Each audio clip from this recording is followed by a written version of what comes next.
জানো এবার শুরু হয়েছে আজ আছে ধরো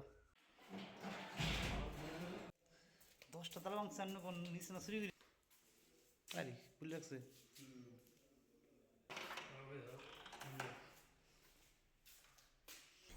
আচ্ছা চোর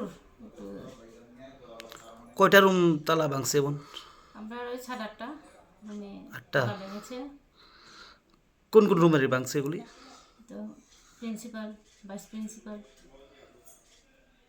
মেল স্টাফ, অফিস। কি কি ছিল রুমের মধ্যে? এখানে তো কিছু না, তারা তালা ভেঙেছে আর কাগজপত্র ইয়ে করছে, তো বাইট করছে আর এই কিছু জিনিস নিছে, ল্যাপটপ ট্যাপটপ সব আছে, কিছু নিছে না। না অনেকগুলি যেমন আলমিরা মানে খোলা অবস্থা রয়েছে। খোলা আর কাগজপত্রগুলো তারা এলোমেলো করে বের করে দিয়েছে এই। আপনার কি মনে হয় নাইট গার্ড ডিউটি কালকে ছিল? হ্যাঁ, তো কি করে আগে চুরি? তো বলেছে যে ওরা 4টা পর্যন্ত ছিল এখানে। না তাহলে চুরি কি করে হলো? নাইট গার্ড যে করে ঘুমায়ও করতো তালা ভেঙে গেছে, নিয়ে গেছে তো চুরির দল নাকি? তাহলে নাইট গার্ড কোথায় ছিল মনে হয় আপনার? আমরা তো জানি নাইগার ডিউটি করে, তো আজকে ও তো বলেছে যে 4টার সময় এই স্কুল থেকে গেছে, তো 4টার পরে এই ঘটনা হয়েছে, নাইগার তো বলেছে কথা।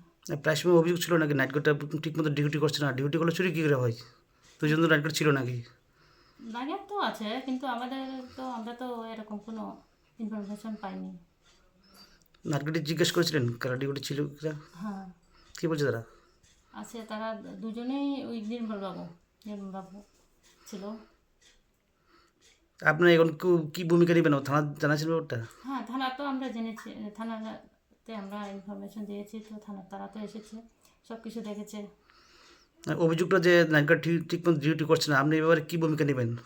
আমরা এখন এসএমসি, আমাদের এসএমসি চেয়ারম্যান তো এজিএমকে ডাকবো, আর এসএমসি আর এমএলএকে জানিয়েছি, আমরা সবাই মিলে এখন স্টেপ নিতে হবে।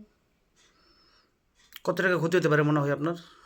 তালাগুলো ভেঙেছে আর ল্যাপটপ বা টাকা পয়সা যা আছে কিছু নেয়নি। কত হবে? তালা আছে, তালাগুলোই ভেঙেছে। এমনকি মানে জানতে পারছেন যে কিছু নেই নি, এমনি বুঝতে পারছেন সব কিছু?